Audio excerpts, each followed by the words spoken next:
नमस्कार जय जगन्नाथ शुभ सकाळ आज हूँ जनवरी 22 तारिख गुरुवार आज दिन अनेक गुरुत्वपूर्ण खबर आसी तेणु वीडियो को शेष पर्यंत देखा मोर आपण को अनुरोध तेज आसतु आज दिन कोड़ी बड़ खबर उपर नजर पकाइबा वीडियो भल लगे आपण भल पाइबा स्वरूप गोटे गोटे लाइक निश्चित करदे एथिस आपण केउ जिल्लारू यह खबर देखुंत कमेंट कर जनईदेवे आज प्रथम खबर श्रीमंदिर को बोमा धमक पुरी श्रीमंदिर को मिला बोमा धमक सोशल मीडिया धमकपूर्ण मेसेज मामलें जनक अटक रखी पुलिस जुलिराणी पंडा नामक एक फेसबुक आईडी रे श्रीमंदिर समेत पुरी ग्रांड सेंटर और राज्यसभा सांसद सुभाषिष खुंटिया को धमकपूर्ण मेसेज दिया जाइतिला। पुरी जगन्नाथ मंदिर रे खूब शीघ्र बोमा पड़िबो एवं ग्रांड सेंटर रे गुली फुटाई दियाजिबो बोली उल्लेख करा जाइतिला। एपरिकी खूब शीघ्र सुभाषिष खुंटिया को गुली माड़ हेबो बोली धमक दिया जाइतिला। ए मामला रे संदिग्ध को अटक रखिछि पुलिस।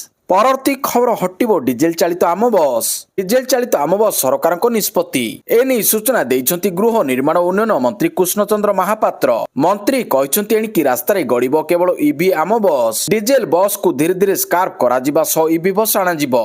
परवर्ती खबर आईएफ विमान दुर्घटनाग्रस्त प्रयागराज आईएफ रो एक विमान दुर्घटनाग्रस्त ट्रेनिंग बेले विमानटी हठात दिग परिवर्तन करी शहर मध्यभागरे थिबा एक पोखरी रे खसी पड़ितिला। दुई पायलट सुरक्षित भाव उद्धार होइतिबा सूचना मिली। दुर्घटना पूर्व 3 जन पाराचुट साहाय्य विमान डेई पोखरी रे पड़ जाइतिले। स्थानीय लोक माने सेमानकु उद्धार करथिले। परवर्ती खबर बीसीबी को समर्थन करी आईसीसी को चिठी लिखिला पाकिस्तान। टी20 विश्वकप 2026 फेब्रुआरी 7 तारिख रे आरंभ हेबाकु जाउछि। आगामी मेगा इवेंट रे बांग्लादेश अंशग्रहण संपर्क में आईसीसी जनवरी 21 तारिख में चूड़ांत निष्पत्ति नेबो। एही समय रे Pakistan cricket board PCB Bharat रे न खेलिबा पई बांग्लादेश क्रिकेट बोर्ड रो निष्पत्ति को समर्थन करी आईसीसी को एक चिठी लिखिछि। आईसीसी जनवरी 21 अर्थात आज एक बोर्ड बैठक डाकिछि। आगामी मेगा इवेंट रे बांग्लादेश अंशग्रहण संपर्क में आईसीसी चूड़ांत निष्पत्ति नेबो। इस समय Pakistan cricket board PCB Bharat रे न खेलिबा पई बांग्लादेश क्रिकेट बोर्ड रो निष्पत्ति को समर्थन करी आईसीसी को एक चिठी लिखिछि। परवर्ती खबर निर्धारित समय पानीय जल न पहुंचले हेबा एक्शन एने सूचना देइछंती पंचायतराज मंत्री रवि नारायण नायक। पूर्व विभिन्न एजेंसी उपरे सरकार एक्शन नेउथिले एबे अधिकारी को उपरे मध्य एक्शन हेबो। एहा सह मंत्री आउरी कहिछंती 2027 सुधा 150 लोक थिबा गां को हेबो रास्ता आसंदा 3 मास रे 100% बजेट खर्च करा जिवो। 2027 सुधा 75,000 ऊर्ध्व रास्ता निर्माण लक्ष्य रहिछि कहिले एबे 30,000 अधिक रास्ता निर्माण सरिछि। परवर्ती खबर नासारू अवसर नेले सुनीता विलियम्स। भारतीय वंशोद्भव महाकाशचारी सुनीता विलियम्स नासारू अवसर नेइछंती। 27 वर्षर उल्लेखनीय कैरियर पर अवसर नेइछंती सुनीता। नासा यह घोषणा करिछि जे तांकर अवसर गत ख्रीष्टमास पर 27 डिसेंबर 2025 रे कार्यकारी होइतिला। तांको अवसर संपर्क रे नासा प्रशासक जारेड आइजाकमान कहिछंती सुनीता विलियम्स महाकाश क्षेत्र रे उल्लेखनीय भूमिका ग्रहण करिछंती। महाकाश स्टेशन रे तांको नेतृत्व रे गवेषणा बेस उच्च कोटिर।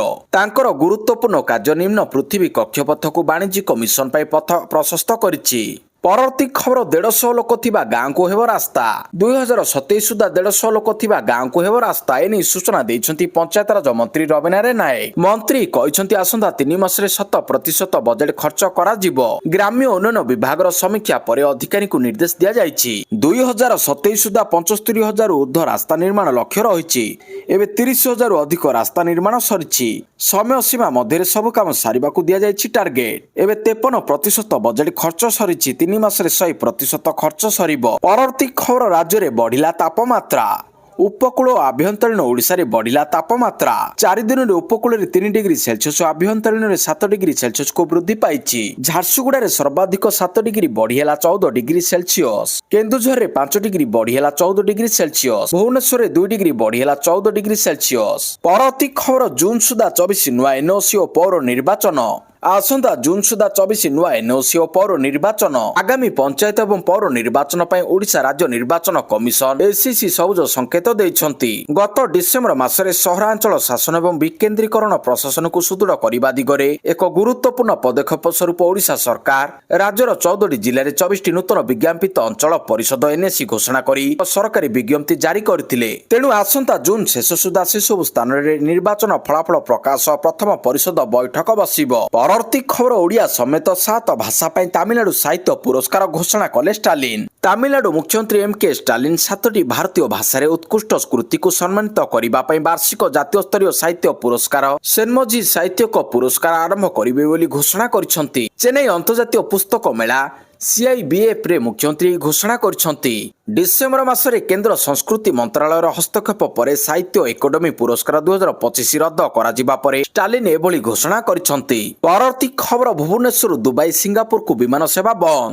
ମାର୍ଚ୍ଚରୁ ଦୁବାଇ ସିଙ୍ଗାପୁରକୁ ବିମାନ ସେବା ବନ୍ଦ। ଭୁବନେଶ୍ୱରରୁ ଦୁବାଇ ସିଙ୍ଗାପୁରକୁ ବିମାନ ସେବା ବନ୍ଦ। ପ୍ରଭାବିତ ହେବେ 40,000 ଓଡ଼ିଆ।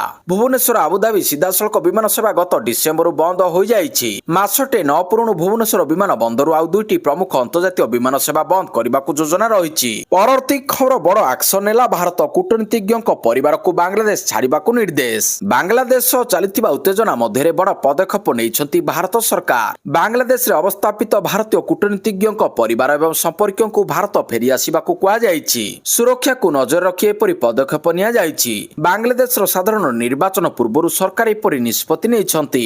ବୈଦେଶିକ ମନ୍ତ୍ରାଳୟର କହିବା ଅନୁସାରେ ସୁରକ୍ଷା ଦୃଷ୍ଟିରୁ ଭାରତୀୟ ଅଧିକାରୀଙ୍କ ପରିବାର ଲୋକଙ୍କୁ ଭାରତ ଫେରିଆସିବାକୁ କୁହାଯାଇଛି। ପରବର୍ତ୍ତୀ ଖବର ଭାରତ ଉପରେ ଲାଗିବନି 500% ଟାରିଫ। ଟାରିଫକୁ ନେଇ ଯେଉଁ ଚର୍ଚ୍ଚା ଆଲୋଚନା ଜାରି ରହିଥିଲା ବୋଧହୁଏ ତା ଉପରେ ବିରାମ ଲାଗିବାକୁ ଯାଉଛି। ଗୁରୁତ୍ୱପୂର୍ଣ୍ଣ କଥା ହେଉଛି ଭାରତ ଉପରେ 500% ଟାରିଫ ନ ଲଗାଇବା ପାଇଁ ଆମେରିକା ନିଷ୍ପତ୍ତି ନେଇଛି। ଏକଥା ଆମେ କହୁନୁ, ଏକଥା କହିଛନ୍ତି ଆମେରିକାର ଅର୍ଥ ସଚିବ ସ୍କଟ୍ ବେସେଣ୍ଟ। ସେ କହିଛନ୍ତି ରୁଷୀୟ ତୈଳ କିଣୁଥିବା ଦେଶଗୁଡ଼ିକ ଉପରେ 500% ଶୁଳ୍କ ଲଗାଇବା ପାଇଁ ରାଷ୍ଟ୍ରପତି ଡୋନାଲ୍ଡ ଟ୍ରମ୍ପଙ୍କୁ ସିନେଟର ଅନୁମୋଦନର ଆବଶ୍ୟକତା ନାହିଁ। ତଥାପି ସେ ସ୍ପଷ୍ଟ କରିଛନ୍ତି ଯେ ଏଥର ଶୁଳ୍କ ଧମକର ପ୍ରାଥମିକ ଲକ୍ଷ୍ୟ ଭାରତ ନୁହେଁ ବରଂ ଚୀନ। ପରବର୍ତ୍ତୀ ଖବର କ୍ୟାବିନେଟ ନିଷ୍ପତ୍ତି 2031 ପର୍ଯ୍ୟନ୍ତ ଅଟଳ ପେନସନ ଯୋଜନା ଅବଧି ବଢିଲା। କେନ୍ଦ୍ର ସରକାରଙ୍କ ପକ୍ଷରୁ 2030-31 ଆର୍ଥିକ ବର୍ଷ ପର୍ଯ୍ୟନ୍ତ ଅଟଳ ପେନସନ ଯୋଜନାକୁ ଜାରି ରଖାଯିବ। ଏହି ଯୋଜନାର ପ୍ରଚାର ପ୍ରସାର ଓ ବିକାଶମୂଳକ କାର୍ଯ୍ୟକଳାପ ପାଇଁ ପାଣ୍ଠି ସହାୟତାର ସମ୍ପ୍ରସାରଣ କରାଯିବା ସହିତ ନିଅଣ୍ଟ ଭରଣା ଲାଗି ମଧ୍ୟ ପାଣ୍ଠି ଯୋଗାଇ ଦିଆଯିବ। ପ୍ରଧାନମନ୍ତ୍ରୀ ନରେନ୍ଦ୍ର ମୋଦିଙ୍କ ଅଧ୍ୟକ୍ଷତାରେ ଅନୁଷ୍ଠିତ କେନ୍ଦ୍ର କ୍ୟାବିନେଟ ବୈଠକରେ ଏହି ପ୍ରସ୍ତାବକୁ ଅନୁମୋଦନ କରାଯାଇଛି। ଅସଂଗଠିତ କ୍ଷେତ୍ରର ଶ୍ରମିକଙ୍କ ନିକଟରେ ଯୋଜନାର ଲାଭ ପହଞ୍ଚାଇବା ପାଇଁ ପ୍ରଚାର ପ୍ରସାର ଏବଂ ବିକାଶ କାର୍ଯ୍ୟକଳାପ କରାଯିବ। ପରବର୍ତ୍ତୀ ଖବର ଥାଇଲାଣ୍ଡରେ ହେବ ମହିଳା Asia cup rising stars. ACC ମହିଳା ଏସିଆ କପ୍ ରାଇଜିଂ ଷ୍ଟାର୍ସ 2026 ଥାଇଲାଣ୍ଡରେ ଅନୁଷ୍ଠିତ ହେବ। ପୂର୍ବରୁ ଏହି ପ୍ରତିଯୋଗିତା ଶ୍ରୀଲଙ୍କାରେ ହେବାକୁ ଥିବା ବେଳେ ଏବେ ଏହାକୁ ଥାଇଲାଣ୍ଡକୁ ସ୍ଥାନାନ୍ତରିତ କରାଯାଇଛି। ଏହି ପ୍ରତିଯୋଗିତା ଫେବୃଆରୀ 13ରୁ ଆରମ୍ଭ ହେବ। ଉଦ୍ଘାଟନୀ ମ୍ୟାଚ୍ ପାକିସ୍ତାନ ଓ ନେପାଳ ମଧ୍ୟରେ ଖେଳାଯିବ। ସେହିଦିନ ଆଉ ଏକ ମ୍ୟାଚ୍ ଭାରତ ଏ ଓ UAE ମଧ୍ୟରେ ଖେଳାଯିବ। ସେହିପରି ଫେବୃଆରୀ 15ରେ ଭାରତ ଏ ଓ ପାକିସ୍ତାନ ଏ ମଧ୍ୟରେ ମୁକାବିଲା ହେବ। ପରବର୍ତ୍ତୀ ଖବର ଆସନ୍ତା ମାସ 3ରୁ ମାର୍ଚ୍ଚ 31 ପର୍ଯ୍ୟନ୍ତ ସର୍ବସାଧାରଣଙ୍କ ପାଇଁ ଖୋଲା ରହିବ ଅମୃତ ଉଦ୍ୟାନ। ରାଷ୍ଟ୍ରପତି ଭବନ ପରିସରରେ ଥିବା ଅମୃତ ଉଦ୍ୟାନ ସର୍ବସାଧାରଣଙ୍କ ପାଇଁ ଆସନ୍ତା ମାସ 3 ତାରିଖରୁ ମାର୍ଚ୍ଚ ମାସ 31 ତାରିଖ ପର୍ଯ୍ୟନ୍ତ ଖୋଲା ରହିବ। ଅମୃତ ଉଦ୍ୟାନ ସକାଳ 10ଟାରୁ ସନ୍ଧ୍ୟା 6ଟା ପର୍ଯ୍ୟନ୍ତ ଖୋଲା ରହିବ। ଦର୍ଶକମାନେ ଅପରାହ୍ନ 5:15 ସୁଦ୍ଧା ଉଦ୍ୟାନକୁ ପ୍ରବେଶ କରିପାରିବେ। ରକ୍ଷଣାବେକ୍ଷଣ ପାଇଁ ପ୍ରତ୍ୟେକ ସୋମବାର ଉଦ୍ୟାନ ବନ୍ଦ ରହିବ। ମାର୍ଚ୍ଚ 4 ତାରିଖ ଦିନ ହୋଲି ପାଇଁ ସର୍ବସାଧାରଣଙ୍କ ନିମନ୍ତେ ଉଦ୍ୟାନ ବନ୍ଦ ରହିବ। ଦର୍ଶକମାନଙ୍କ ପାଇଁ ଉଦ୍ୟାନକୁ ନିଃଶୁଳ୍କ ପ୍ରବେଶ ବ୍ୟବସ୍ଥା କରାଯାଇଛି। ପରବର୍ତ୍ତୀ ଖବର ICC ଦିନିକିଆ ବେଟର ର୍ୟାଙ୍କିଂ ଦ୍ୱିତୀୟ ସ୍ଥାନକୁ ଖସିଲେ ବିରାଟ, ପ୍ରଥମରେ ମିଚେଲ। ICC ଦିନିକିଆ ବେଟର ର୍ୟାଙ୍କିଂରେ ଶୀର୍ଷ ସ୍ଥାନରୁ ଖସିଲେ ବିରାଟ କୋହଲି। ଭାରତ ନ୍ୟୁଜିଲାଣ୍ଡ ବିପକ୍ଷ ଦିନିକିଆ ସିରିଜ 1-2ରେ ହାରିବା ପରେ ର୍ୟାଙ୍କିଂରେ ଏହି ପରିବର୍ତ୍ତନ ହୋଇଛି। ନ୍ୟୁଜିଲାଣ୍ଡ ବେଟର ଡାରିଲ ମିଚେଲ ପ୍ରଥମ ସ୍ଥାନ ଅଧିକାର କରିଛନ୍ତି। ଭାରତ ବିପକ୍ଷ ଦିନିକିଆ ସିରିଜରେ ମିଚେଲଙ୍କ ମ୍ୟାଚ୍ ୱିନିଂ ଇନିଂସ ପାଇଁ ତାଙ୍କ ର୍ୟାଙ୍କିଂରେ ଉପରକୁ ଉଠିଛନ୍ତି। ରୋହିତ ଶର୍ମା ଗୋଟିଏ ସ୍ଥାନ ତଳକୁ ଖସିଥିବା ବେଳେ KL ରାହୁଲଙ୍କୁ ଟପ୍ 10ରେ ସ୍ଥାନ ମିଳିଛି। ପରବର୍ତ୍ତୀ ଖବର ମୁଖ୍ୟ ଶାସନ ସଚିବଙ୍କୁ ଚିଠି ଲେଖିଲେ ଓଡ଼ିଆ ସମାଜ।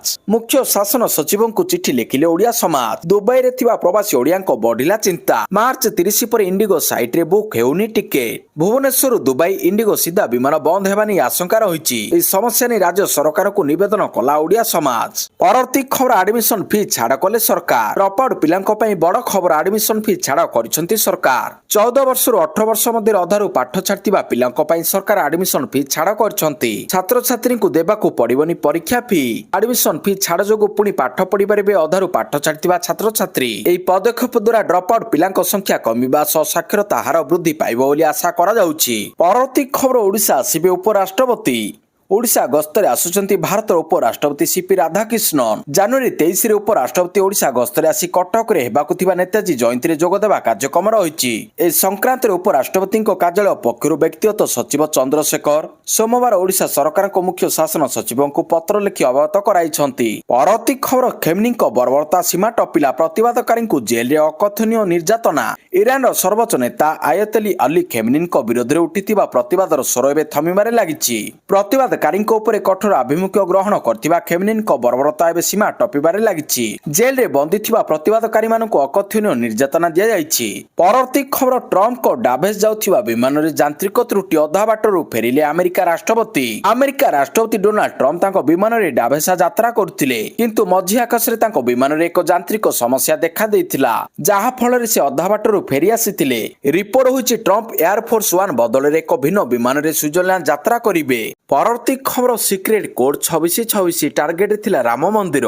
ପଣ୍ଡ ହେଲା ଆତଙ୍କୀଙ୍କ ବଡ଼ ଷଡ଼ଯନ୍ତ୍ର। ଟାର୍ଗେଟ ଥିଲା ଜାନୁଆରୀ 26 ତାରିଖ। ଗଣତନ୍ତ୍ର ଦିବସରେ ଭାରତରେ ଏକ ବଡ଼ ଆତଙ୍କୀ ଆକ୍ରମଣ ପାଇଁ ହୋଇଥିଲା ଯୋଜନା।